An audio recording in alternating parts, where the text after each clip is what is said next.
Hello, everyone, and welcome to episode 33 of the Hammer Territory podcast. I am your host, Brad Rowland, coming to you on a Sunday evening here in late June, and I am joined by my regular co-host, Scott Coleman. Scott, how are you feeling after a nice week for the Braves? Hey, Brad. In uncommon fashion, the Braves won on a Sunday to keep things Yeah. going well. Yeah, right. Usually the story is the Braves play well all week and then they let down on Sundays. Of course, longtime listeners know we have joked and poked at that for years, but a really nice win on Sunday afternoon in New York to win the series and a 5-1 week overall, which is really nice to see, just kind of building upon all the good things that happened last weekend against Tampa Bay. Yes, absolutely. And a bit of housekeeping at the top of the podcast. First of all, we should tell you that we are part of the Foul Territory network of podcasts and a proud member of that network. Check out all of the shows, including the flagship over at Foul Territory. Also, please subscribe to this podcast, Hammer Territory. We cover the Braves in comprehensive fashion, approximately 4 times a week, sometimes even more than that. But you can find us anywhere you find your podcasts. Apple, Spotify, Overcast, etc. Please subscribe, rate, and review. We definitely appreciate that. And there was actually a new show from Friday people should be listening to as well that featured one half of this duo. It was not me. Scott was on the show alongside our guy Stephen Tolbert talking about the game on Friday evening. If you want to listen to that podcast as well. With that out of the way, though, Scott, I have a framing device for you on today's podcast. 2 weeks ago exactly, you and I did a show and we asked listeners, including with the headline of that podcast, if they were worried because, for some context, the Braves had just lost 3 games in a row to the Nationals. The vibes were very bad, and I guess probably kind of in on-brand fashion, they went on to lose the next 2 games as well, to have kind of the peak of panic with 5 losses in a row. But since then, the Braves are 8-2 in their last 10 games, and I guess we have to ask the question the other way, Scott. The Braves are no longer struggling. Throw that out the window at this point in time. But are you excited yet? How are we feeling, broadly speaking, after a little bit of a dip? Of course, are you back to being confident, or are you cautiously optimistic? Definitely optimistic. The last 10 days or so have really been more of what we've come to expect from the Braves. The home run ball is back. They've done a better job of getting on base and working the count, drawing walks. So it's very encouraging. I think I, of course, can't remember perfectly off the top of my head what we said 2 weeks ago, but I think it was very clearly that the Braves had been underperforming and playing flat out poorly for those 6 weeks. There was just some really bad baseball. But if I remember right, we were also pretty confident in that this team was going to wake up at some point, and we were just hoping it was going to be sooner rather than later, knowing that they had lost some ground in the division and a once enormous lead in the wild card standings had shrunk a bit. So very, very good to get back to their winning ways. I believe it's 8 out of 10 that they have won. And it's hard not to be encouraged when the lineup has awoken. The pitching, for the most part, has been really good, and the bullpen in particular maybe had a little bit of a blow up on Saturday, but really all week long, this bullpen has been terrific. And I think just moving forward, this is going to be, or let's hope, this is going to be the team that we really came to enjoy that first month of the year. Yeah, I think that was probably the appropriate tone for what we said. A little bit of an alarm. We were not sounding the alarm necessarily, but we were not expressing like no one was allowed to panic either, at least not worry at all. But yeah, this is definitely more like it. I will say, 5-1 week this week, capped by a win over the Yankees in 2 out of 3 games in New York, which is not a small feat considering how good the Yankees have been this year. The Braves have now won 3 straight series. That's always nice. It's very simple, but it also is pretty effective if you just go out there and win series. Snicker always says it's one of those old school things, but it's also just true. If you go out and win 2 out of every 3 games, you are going to be very, very good in the world of baseball. And yeah, they're still 7 games back as we record this podcast on Sunday of the Phillies. The Phillies are very good, and there is an uphill battle in the National League East. It is far from over. I poked fun online, and I think I will do it now on this podcast, of anyone who has said that the National League East race is over. That is a very silly, silly thing to say, whether you in Atlanta or Philadelphia or elsewhere. But the Braves are underdogs there. That's probably fair, but they are 4.5 games now clear of the entire wild card field. That's not of the number 3 wild card spot. That's above everyone in the wild card standings. And basically, as we sort of alluded to, I think on a most recent show with you and I on Wednesday, the National League is like a 4 teams are good league right now, basically, and the Braves are the fourth of those four, at least the one that's not winning their own division. Yes, but they are comfortably playing like a division-winning caliber team. They're on pace for like 94 wins again. I'm not saying that they're going to win 100 games now, but I am saying that they look like they're supposed to look for the most part in recent days. Yeah, I would agree. And we've played 75 games. We're coming up on the midway point for the season. And we talked about just how poorly the Braves were playing for that stretch. It kind of felt like they broke out of it at the right time. Because let's be honest, Brad, if we talked about that podcast we did 2 weeks ago, if they were still struggling, Mm-hmm. I think the alarm bells would really be going off I almost because asked you that, honestly. I almost asked you to put yourself in that mindset, not to be mean to you, Scott, but I was like, hey, what if the Braves had gone not even 2-8, but if they had gone 4-6 in this last 10, coming off of that rocky stretch, with every passing day, the vibes would have been getting worse. You have to yes, imagine that would have been the case. because then you would be coming up on 2 full months where they had really struggled. Whereas now they have seemingly stabilized.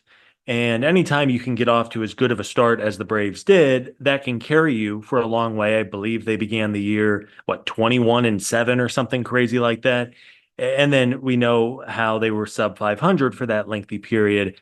So, yes, very thankfully, they have seemingly awoken. We of course, we're not going to blow 10 games out of proportion and declare that they're not going to lose another game the rest of the season or anything like that. But just it has been more accustomed to what we expect from the Braves with the power. And it is hard not to be encouraged and optimistic when you can go 8-2 against a decent Tampa and Detroit club. And then to win a series in New York against the Yankees is really impressive stuff. And I mean, the Braves just continue to get. I mean, what else can you say about Max Fried and Chris Sale, the way those two guys have pitched, especially lately? Them and Ronaldo Lopez, that trio is really just carrying this team seemingly every time they go on the mound. That's right. And we're going to dive into at least the last couple games of the Yankee series. Again, we recommend listening to the more deep dive show on Friday about the Friday night's game. But to your point, the Braves, I believe in the last 2 weeks, are in the top 4 or 5 in the major leagues in home runs. They're starting to hit the ball over the wall again. That's a key, with something that Alex Anthopoulos has just openly admitted. Like, they have to hit for power. This is a team built for power, and they're hitting for power, and the results are improving. So, all that said, we will dive into the Yankees series in some more specific detail. But first, a word from our partners at SeatGeek. Today's show is sponsored by the folks at SeatGeek. SeatGeek is the official ticket marketplace of Major League Baseball, so they have you covered for all of your baseball ticketing needs. They have over 28 million downloads, and SeatGeek is the #1 rated ticketing app. There are more than 70,000 events at SeatGeek, including concerts, sports, festivals, theater events, and much more. Baseball season is, of course, in full swing, and you do not want to miss out on any of the action. They have your tickets to SeatGeek to every single game, and of course, that includes Braves stuff, whether they're at home in Atlanta or on the road in other ballparks. I know I've used SeatGeek for a long time for Braves tickets and Falcons tickets and many more things in the past. They have you covered across the board. Plus, they put all the tickets across the web in one place to make sure that you are getting the best possible deal at SeatGeek. Each ticket is rated on a scale of 1 to 10. Keep an eye out for the green dots as well as the best values to kind of steer you in the right direction at SeatGeek. And every ticket is backed by their buyer guarantee, and SeatGeek is the only site that lets you return your tickets ahead of the event with swaps. And you know that we are coming through for you guys. You can use our code HAMMER for $20 off tickets at SeatGeek. That is $20 off your first purchase with promo code HAMMER when you use SeatGeek. Make sure you click on the link in our podcast description to download the SeatGeek app today. One more time, that is promo code HAMMER, $20 off your first purchase with the folks at SeatGeek. Okay, Scott, let us get into at least the Saturday and Sunday games. Saturday, less exciting and less fun than Sunday, but hey, we have to sludge through it. That's our duty on this podcast. Am I right? So, look, I wrote this in our notes. It felt like the Braves were kind of due for one of these after they had won 4 in a row and 7 of 8. And it was basically an all facets kind of loss. There was poor pitching, there was poor offense, and they lost 8-3 in New York and eliminated any dream of a sweep in New York. But fortunately, they bounced back the next day. But what did you make of Saturday's game, albeit lopsided? Yeah, it was a tough game. And in the first inning, got off to a good enough start with the solo homer to go up early. I was like, wow, all right, here we go. But Charlie Morton just never had command. I'm not even sure Charlie knew where the baseball was going when it was coming out of his hand. Yeah. Gave up the home run to Judge. And even though Charlie gave up the 5 runs, I mean, the Yankees were a swing away from just completely blowing that game open. There was a bases loaded, no out, Aaron Judge walking to the plate situation. And funny enough, I was heading out to dinner at that point. I thought, well, this one's over. And then sure enough, he was able to wiggle out of it with a double play just to give the Braves a chance early. But then things unraveled. Aaron Bummer had maybe his worst appearance of the season, faced six batters, gave up three walks, which you just cannot do, then a couple of doubles as well. And the lineup, even though there were a couple of home runs, just didn't do enough. So a frustrating loss on Saturday night, but thankfully, as you just said, they win on Friday, and then Max Fried was terrific again on Sunday. You win the series, and frankly, going into New York, anytime you can win 2 out of 3, you have to be happy with it. Oh, for sure. And that is the headline of the weekend without question, despite the game on Saturday.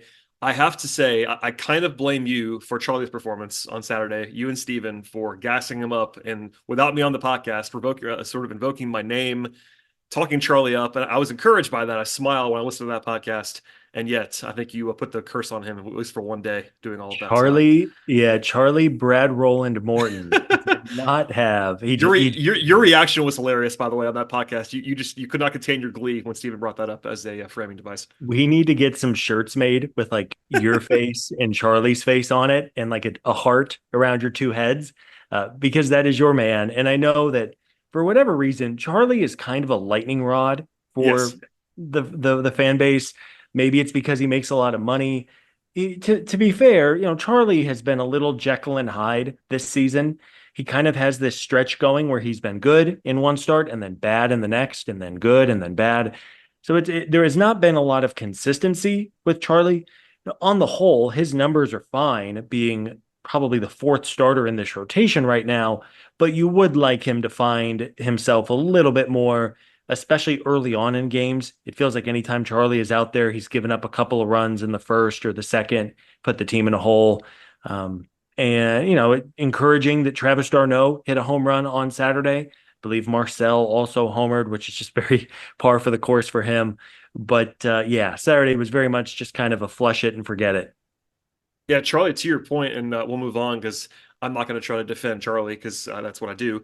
But he is the very rare pitcher in which he is better the second and third time through the order this season. Like as the game goes deeper, he gets better. And most, just for people that don't necessarily know this offhand, most of the time that's the opposite. Guys get better, guys get worse as you face guys multiple times. That's kind of logical. But so far this year, Charlie is allowing like a OPS around 800 the first time through the order. Then it goes down into the low 700s the second time through, and then a 530 OPS allowed the third time through the order this year. Whenever he gets that far, so kind of a weird thing there. Some rough first innings, as you note, but I am obligated to say this.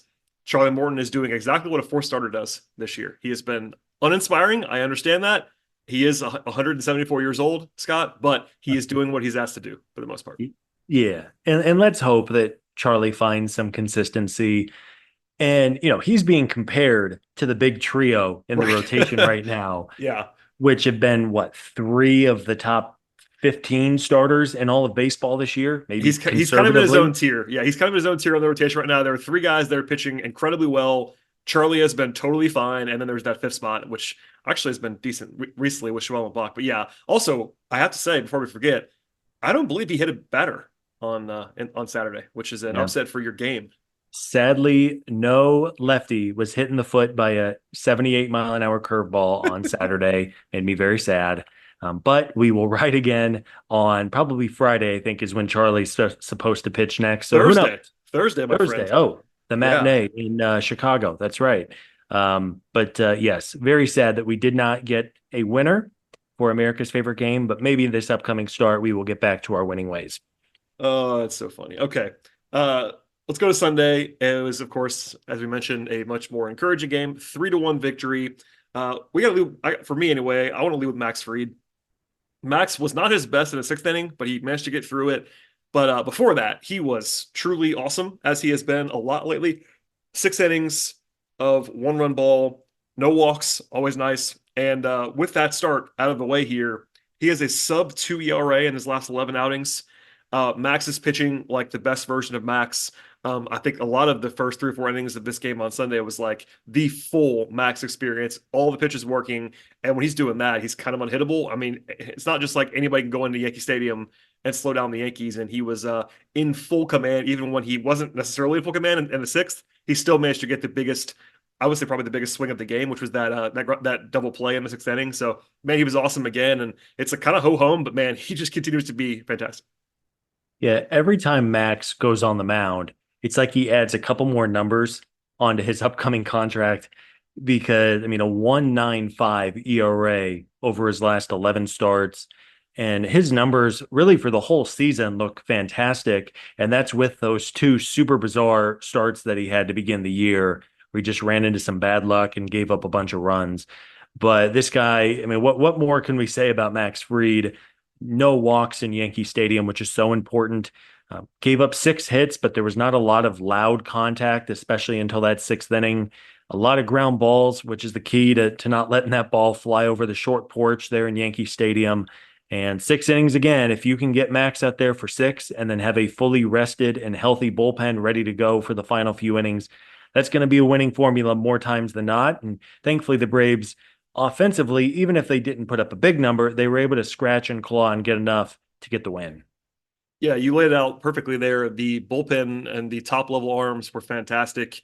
It was Pierce Johnson, Joe Jimenez, Russell Iglesias, 3 innings, 5 strikeouts, 1 hit, no damage. I'll let you tee it up, but there was a very funny and I think memorable moment in the eighth inning against Juan Soto, in which I guess it was I almost want to say controversial. I guess not to Braves fans, but I'm sure I believe that you tweeted this out. You did the video from our Hammer Territory Twitter account, and there was some divergent reaction. But what did you make of the? Yeah. I guess we used the more controversial play. Yeah. I mean, Juan Soto is a hell of a baseball player. Yes. Phenomenal baseball player. If the Braves want to hand him a blank check in free agency in a couple of months, it's not my money. It's not your money. Let's do it. I Yep. don't think that's going to happen. But this guy, he's not entitled to his own rules. He can't just step out of the batter's box without getting time from the umpire. And it's funny. I mean, he took a fastball belt high on the inner half. I mean, that's a baseball that Juan Soto usually mashes. If you're lucky, it's a double, if not over the fence. And he just kind of took it, and good on Joe Jimenez for not getting distracted and just peppering a 95 fastball right in the zone. Yeah, just and then Aaron Boone got to make his like fourth trip to complain to the umpires about something on a Sunday afternoon as well. That guy's going for Bobby Cox's record, I'm pretty sure, for ejections. But yeah, I mean, a cool moment, and the bullpen was fantastic. You mentioned Pierce, Joe, Rysel, 3 innings, 5 strikeouts, really just didn't give the Yankees any kind of a chance, even though it was only a 2-run deficit. Yeah, it was fun to watch the bullpen kind of unload there. Also, in related news, the other high leverage reliever on this roster is AJ Minter, who's not pitched in a while. He threw an inning yesterday, Saturday, as we're recording this podcast in Rome. By all accounts, looked pretty good. I don't know how fast he'll be back in the majors, but you throw him in there along with the guys we just mentioned. And I mean, yeah, I know you teased it a second ago, but Aaron Bummer has been good this year, despite if Charlie is a lightning rod, I think Bummer is even more of one. People just seem to hate him for some reason, despite the fact that he's been good all year long. So yeah, that's a pretty strong bullpen. We of course have gone repeatedly to this well dating back to the winter, but if all parts are firing on all cylinders when it comes to that bullpen. And bullpens are volatile, but on paper it looks fantastic, and they've pitched really well in the bullpen this year. And as long as like Iglesias is looking like himself, Johnson's been awesome. You get Minter in there too, and it gets to be kind of scary hours for everybody else. Yeah, you can never have too many relievers. And relievers that you trust, of course, when AJ Minter is healthy, he is good as anybody from the left side in the game. I would imagine that AJ will probably be back with the Braves next weekend. Atlanta will play 3 in St. Louis and then play the makeup game in Chicago. I suppose they could activate him early in the week, but I'm guessing he's going to get one more rehab appearance before they make a decision there. Really, you don't need to rush AJ back with the way everybody else is throwing. I do hope that Grant Holmes gets to stick around. He's one of probably 2 arms, along with Daysbel Hernandez, who could be on the chopping block to go back to Gwinnett. So let's hope that Grant Holmes gets to stay up. Nothing against Daysbel, who's been good. Yeah. But I think we all have a place in our hearts for Grant. And but yeah, man, anytime you can just keep bolstering that bullpen, it's only going to help things. That's right. All right, Scott. That's probably all we need to do on the weekend. I do want to get into one positive story and one less positive story when it comes to position players that we get questions about quite a bit. And we'll do that in a second. But first, a word from our friends at Foul Territory on AG1. Eric Kratz here from FT. I'm a former athlete that really pays attention to his routine. And AG1 every morning before my workouts is something that gets my day going. Hey, Braun here. AG1 is a foundational nutrition supplement that delivers daily nutrients and gut health support, and it's backed by multiple research studies so you can trust what you're putting in your body. Unlike other products which only test their ingredients in isolation, AG1 tests their formula as a whole. Ready for this stat? 97% of people in a research study felt more energy after 30 days of drinking AG1. If I had to recommend one product to support whole body health, it's AG1, and that's why FT is excited to have them as a new partner. Starting your journey with AG1 is a win. Try AG1 and get a free 1-year supply of vitamin D3, K2, and 5 free AG1 travel packs with your first purchase at drinkag1.com/foul. That's drinkag1.com/FOUL. Go check it out, FT fam. Scott, there are two players in the Braves lineup every day right now that are kind of on divergent paths. And let's start positive. This has been a very positive episode so far. We are going to have a negative conversation in a second. But Jared Kelenic has been really, really good in recent days. Of course, we talked about him hitting leadoff now, kind of out of necessity after the injuries to Harris and, of course, Ronnie. He homered off a lefty today. He has an OPS well over 800 in the month of June. And yeah, sample size issues, questions. I definitely understand that. But even before that, he was not killing the ball or anything, but he was performing at a league average level, which is mostly fine for a guy that's not making a lot of money that they didn't have to pay through the nose to acquire. But he's been one of a sort of a, I'm not even saying it's quiet at this point in time, one of the really encouraging stories the last few weeks. And whether he's hitting leadoff or not, him hitting and doing this for a team that just kind of needs that outfield production has been massive. Well, and especially ever since he moved to the leadoff spot against left-handed pitching, he's done a really good job against lefties. And that was a real question mark because the Braves just frankly don't have a typical leadoff hitter now against left-handed pitching. And Kelnic's done terrific, man. I don't think it's a coincidence that as the lineup has really picked it up and started scoring more runs, it coincided with Kelenic kind of setting the table there at the top of the order. On the season, he has a 110 WRC plus, which you take every day of the week, and it is consistently going up. And defensively, I know he had an adventure on Saturday night in center field, but for the most part, his defense has been perfectly fine. He has the big arm. Seems like he takes pretty good routes on the ball again, other than that one fluky play where I don't know what happened on Saturday night with Kelenic when he ran into the center field wall. The word Magellan comes to mind. No, it's it's one of those things where while we're being positive about Kelenic, and I agree with what you just said, I think it might be fair to say I don't love him playing center field. Now he's the best option right now, but I think big picture it'd be nice to have Michael Harris out there defensively. Oh yeah, oh yeah. No, get that hamstring back, Money Mike. We need that, and we need your glove in center field especially. Yeah, but I mean it is a benefit for sure that Kelenic can go out there and play a reasonable center field for a guy who really has not played a whole lot of it at the major league level. Yeah, no, it's a good point for sure. And, the bat being solid, and I'm not going to predict necessarily that he's going to be the guy he's been in June the rest of the way, because that's a very, very, very good player. And hopefully that's true, but they've needed it. And he's been his uptick with 4 home runs this month, for instance, has kind of coincided with the surge of the offense. It's not just him, but he has been doing a very, very nice job, which is worth highlighting. Yeah. And last note on Kelenic, not to cut you off, Brad. Last note, I would love if Jared could up the on-base percentage and the walk rate a little bit. I think he's done a better job in recent weeks of getting deeper into the counts. He's still striking out a decent amount, and I think that's just part of his game. He struck out quite a bit in Seattle as well, but he did walk at a higher level in Seattle last season, and right now I think it's hovering around like 5 or 6%. Especially in that leadoff spot. If he can get it up to 8 or 9 or 10, that would be big. It would really, it would only help him offensively if he can get on base ahead of Riley and Olsen and Ozuna. He's going to have an opportunity to score 1,000,000 runs if he can get on base. So let's hope that goes up in the coming weeks as well. No, good point for sure. It'd be nice if you walked a little bit more, kind of similar to Michael Harris in that regard. Not the most selective necessarily, but a little bit of an uptick in the on-base percentage would be helpful. On the less exciting side, we've gotten, I would say, numerous questions about Orlando Arcia. And this is a less positive topic, and I'm sorry about that. But look, we endeavor to cover the team. If you're a new listener, we endeavor to cover the team in comprehensive fashion, which means negative stuff too. And he kind of hit today, so that's he doubled off Cortez. That's a encouraging thing.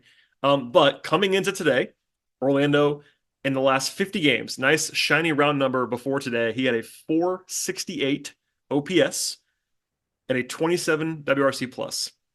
That isn't great. It's about a third of a season, but you could sort of hand wave it off if you wanted to with sample size stuff. And guys have downturns. So even guys who are much better than he is, Austin Riley just had one of these. Matt Olson earlier this year were really cold for a while, etc. But the scarier one for me, before I throw it to you, Scott, is that in the last 162 games, so essentially a full season, entering today, he had the following slash line: 216, 261, and 362 for a 68 WRC plus over a full season. And that's a full season of activity. Now, I have always been skeptical of Orlando's bat, and it's not a victory lap. I'm not as surprised as others are. Like, I kind of never bought it. There was an uptick last year, and look, he hit very well early in the season, led to an all-star appearance, and congratulations to him for that. It was kind of, Bryce Elder-like in that way, kind of a bit of a mirage.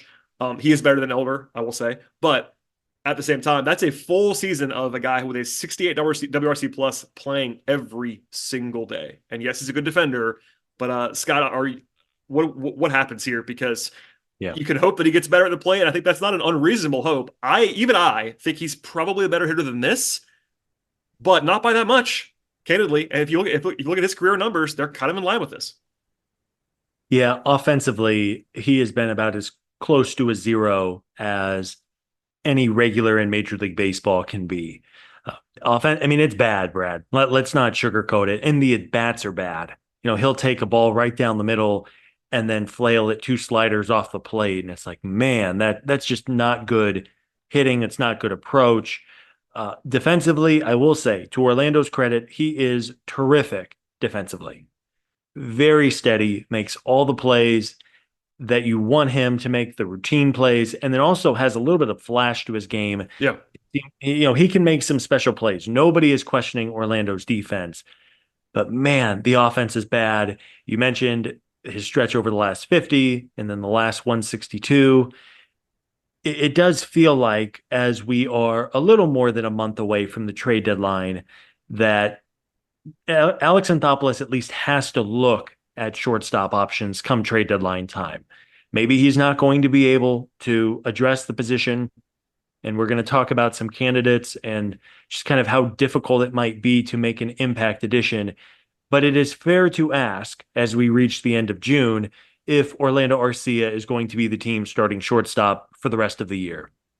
Yeah, that's definitely fair. And just to give kind of defend Orlando a little bit, the last 2 seasons before this one were, of course, his first full seasons in Atlanta.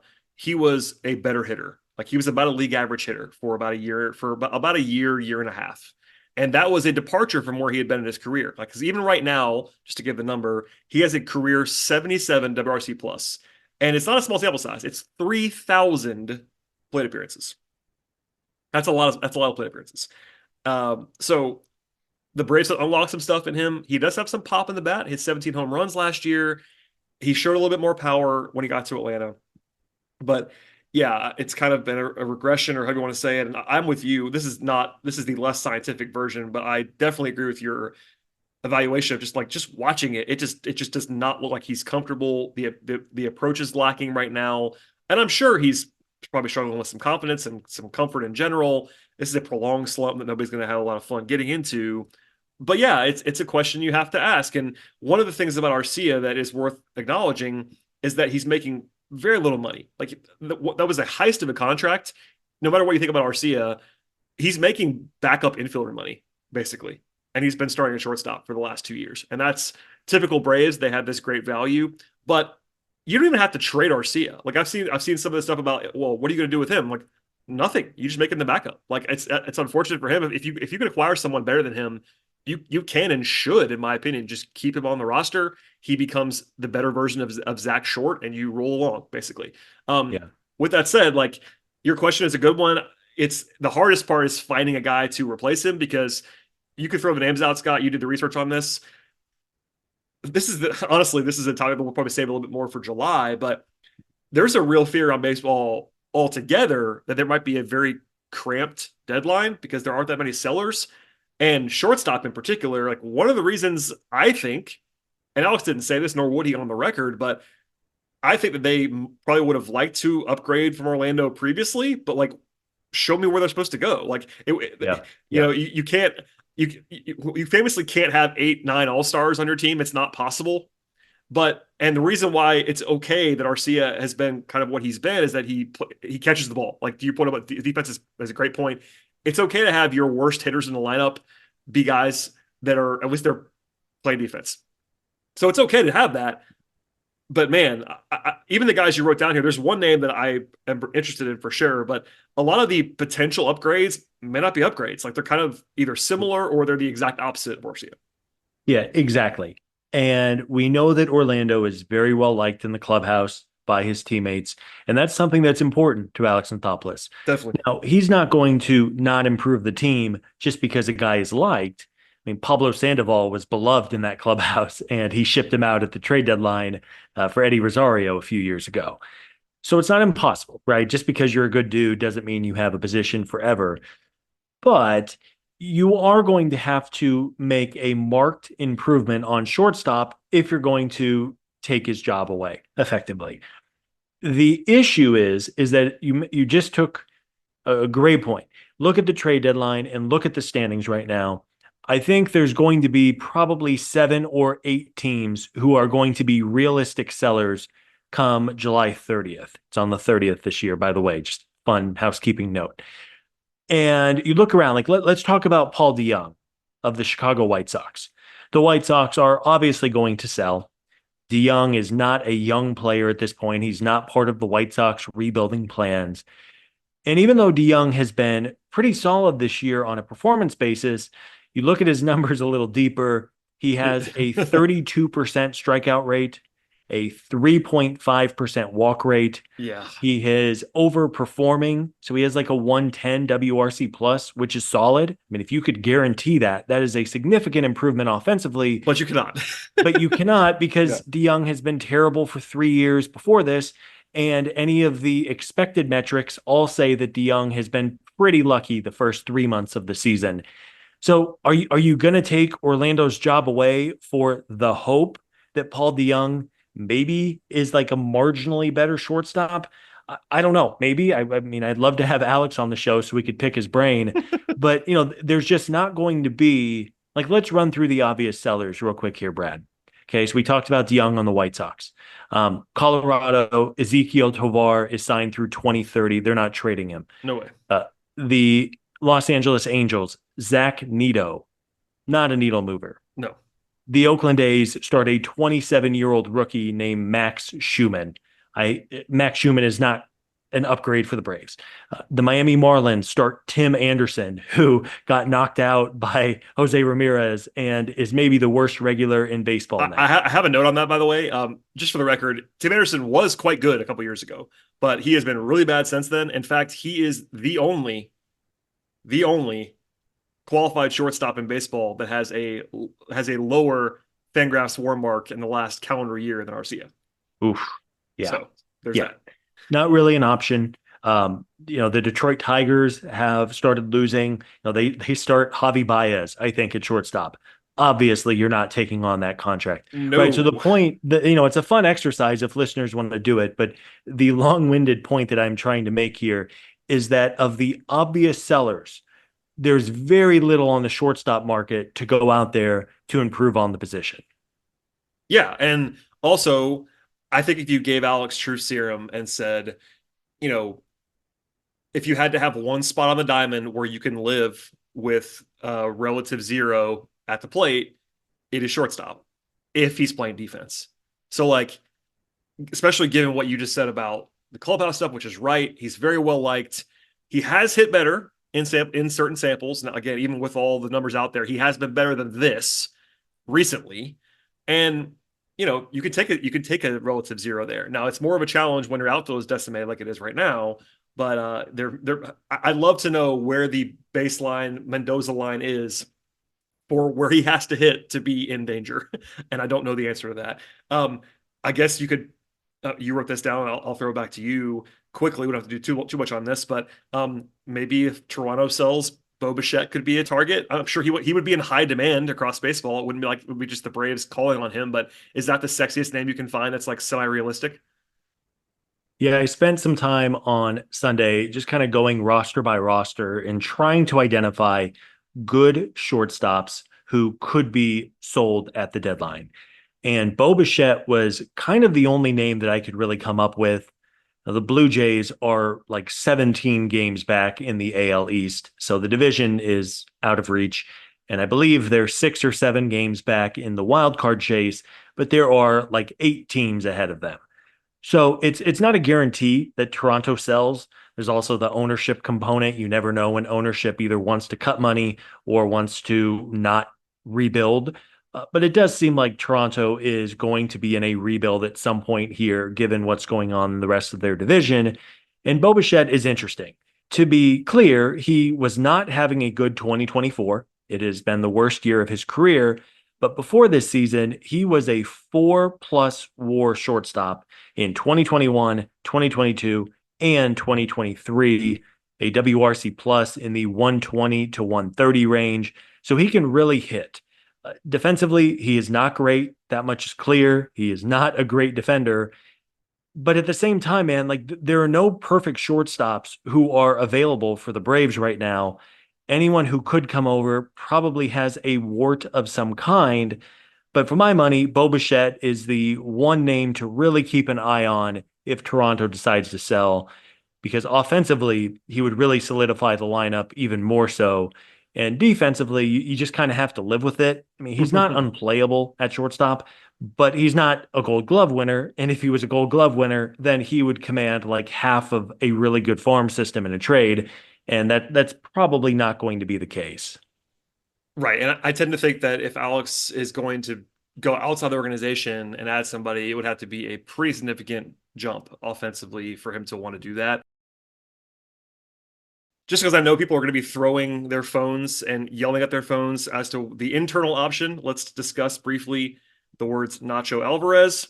He is, of course, the 21-year-old prospect for the Braves. If they were to go internal to replace, so to speak, Arcia, he would be the logical option. He does have a very, very limited sample size above the high A level. He is currently in Gwinnett, where I know he had a fantastic first week, like a comically ridiculous first week in Gwinnett. He's cooled since then, and people, I think, because of that red hot start, the fact that he has a cool name, and because he is one of their better prospects, which he is, I think some people have kind of assigned some characteristics to Nacho that he doesn't actually have right now. Again, we will always say on this podcast we're not prospect experts, but as a number, for instance, Nacho Alvarez currently has 8 home runs total in more than 800 minor league plate appearances. He is not a power hitter at all. Now, he might be a good hitter beyond that, but someone I trust on Braves prospects, I'll pass this along to you, Scott, get your reaction. This is almost word for word what they told me. Again, someone I trust. I won't name them, but basically the pitch on Alvarez right now would bet he would be probably a better hitter maybe right now in terms of getting on base with like singles and walks than Arcia, but he is a worse defender by a lot right now, major league wise, and even has less power than Arcia. Does that sound like someone that they're going to rush extensively right now at 21 years old with very little experience and put over the top of a guy that they seem to value and like? Because I tend to think not, but maybe I'm wrong.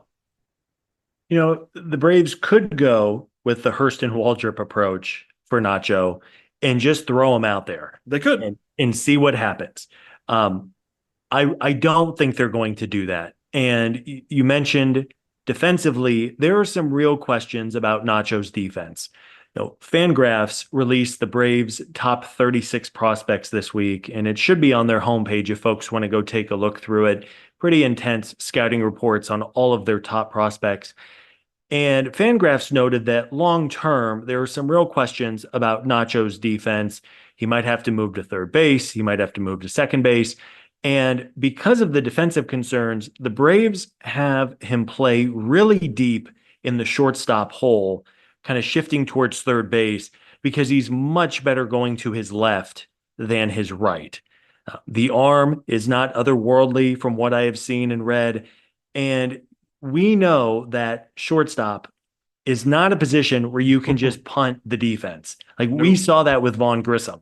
Remember that? Actually, I was going to make this comparison. It's a lot like Vaughn Grissom, except for Vaughn Grissom, if people have forgotten this, when he debuted in 2022, it was an aggressive promotion, but it was because of injury. Like he only came up out of nowhere because of injury. And yes, he was a highly rated prospect, but it was actually Arcia who was the fill-in at second base at that point in time because Ozzie was already hurt. They had Arcia, and they were down 2 guys, and they had to go deep. Well, they didn't have to, but you know what I mean. That's what prompted the call up.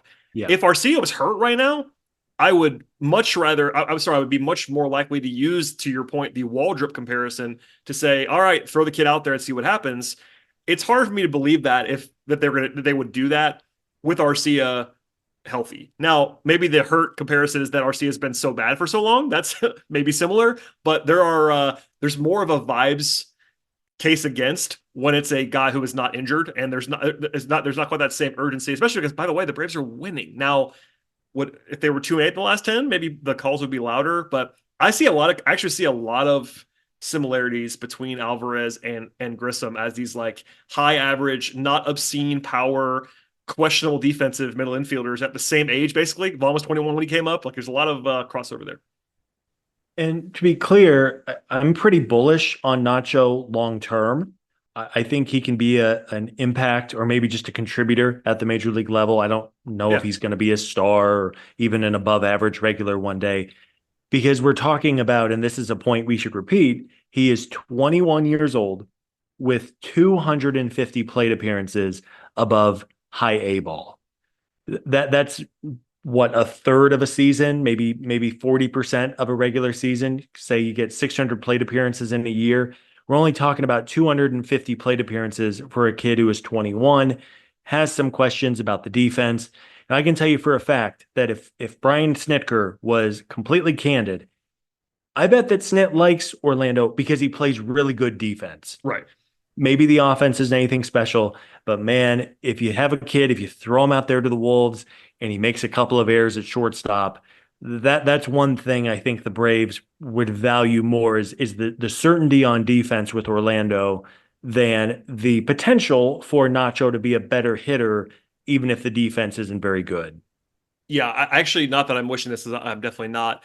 I wonder what they would do if Arcia got hurt, like today or tomorrow, and if they go to Alvarez, if they just plug the hole with Zach Short or whatever. And look, maybe I'll be wrong. I already lost a bet to you on how fast Waldrop would come up. Now, granted, he came up and then went back down again. But yeah, I think that from what I can glean, people that I trust, what my eyes tell me, what the numbers say, I don't love the call up Nacho as our savior, as our 2024 savior at shortstop option that I'm seeing. And I get why people are making that case because he has been good in Gwinnett. But it was essentially it was a great week, but it was essentially one great week for people to be that excited about him. And look, he is talented. I'm with you. I see Major League future, but he's not like, this is not a top prospect by people that are smarter than we are. Like he's not a top 100 guy on lists. He's one of the Braves' top 5 or 6 guys, but he's not considered to be like a can't miss or anything close to that. Yeah. This is not Ronald Acuna Jr. No, 5 or 6 years ago. Not even Michael Harris. This is not even anywhere near. Honestly, Vaughn Grissom was a higher rated prospect than Nacho currently is. Yeah. So without question, shortstop is going to be very interesting to keep an eye on over the next 6 weeks. I would assume, I would agree with you. I would assume that Orlando is going to continue to be put out there, especially if the team keeps winning as they have done the past 10 days or so. And continue to give Nacho reps in Gwinnett. This is not a beat up on Nacho Alvarez conversation by any means. I think it was just we needed to pour a little bit of cold water on the hype train because, I mean, if I had to bet, if Nacho Alvarez was made the Braves starting shortstop tomorrow, no questions asked, and rode him the rest of the way the entire season, I would guess it would probably not go super well. That's just my opinion. I'm guessing. I tend to agree with you, by the way. Look, it could. I'm not ruling it out. I don't think you are either. I'm not saying it couldn't work, but Yeah. I would. My projection would be quite modest if they did that. Yes, me too. So in the meantime, until it's nacho time or it's trade time, I think we just have to hope that Orlando picks it up a little bit offensively, because we have seen him do that in the past, and just can keep playing that great defense, because he really is a talented shortstop defensively. He is for sure. And we went long on that. But I thought it was probably a good time to go ahead and do that. We were getting lots of questions about Arcia, both in my individual mentions, I'm sure yours as well, plus Hammer Territory mentions. So there's a little bit of a deep dive on that here in late June. Before we get out of here, we mentioned it before, but the Braves do go to St. Louis beginning on Monday. They've been playing well recently. The big headline beyond that is the Braves are, at least according to their probable starters, are not going back, at least for now, to the six-man rotation. It is Schwellenbach on Monday, Lopez on Tuesday, Sale on Wednesday. And that means still 5 days off for Lopez because they had the day off on Thursday, but only 4 days off again for Sale. And then Morton is the guy projected to pitch on Thursday in the random makeup game in Chicago. Yeah, and in my mind, the Cardinals were not a great team. That they're hovering around 500, but pretty quietly, St. Louis has been the best team in the National League over the last month, where they are 19-9 over their last 28 games, which kind of pulled them out of a slow start. It's not a bad team. Some of their veterans, like Paul Goldschmidt, has really started to hit again. I mean, that guy's a year and a half removed from being the National League MVP, so he can certainly make an impact on games when he's going right and healthy. But another opportunity for Spencer Schwellenbach on Monday night to continue to pitch well. I think we've been really encouraged by his last 2 starts. Hopefully you can pick up the win there, and then you give the ball to Ronaldo and Chris Sale, who have been pitching as well as basically anybody in the league. Let's hope the Braves can keep it going and win their 4th series in a row. Yes, for sure. A nice little test. The Cardinals are not a juggernaut. They're not as good as the Yankees, but certainly a measuring stick again here on the road. And then in theory, a light game on Thursday, but it's a weird series, and they're back at home for the weekend. We'll have plenty of coverage between now and then, and wall to wall, I would say, in this podcast feed covering all things Atlanta Braves. Scott, anything you want to plug on the way out? And if not, tell folks where they can find all of your work if they are new to the podcast. Yeah, Brad, this was a good show. I'm glad we were able to talk through Shortstop a little bit, because I know it is top of mind for everybody. We do want to thank everybody for checking us out. I am at Scott Coleman 55. Brad is at BT Rowland, I think. That is correct. And check out the show at Hammer Territory. We are on X. We are on Instagram. I think we're on Facebook. Help me out, yeah, Brad. We are. But thriving on Facebook, I would say. Thriving over there on Meta or whatever you want to say. I don't know what it's called. Shout out Mark Zuckerberg. If you want to advertise on the show, please do. Yeah, please. No, we'll be back. Plenty of shows this week with Steven and Sean. Brad and I will get together at some point. We are hoping to have a pretty notable guest later in the week as a tease, so I'm hoping that'll come together. But again, thanks to everybody for checking us out, and we'll be back soon. That's right. Please go ahead and subscribe to the podcast now, Apple, Spotify, etc. Thank you for listening. We definitely appreciate it, and we'll see you all next time.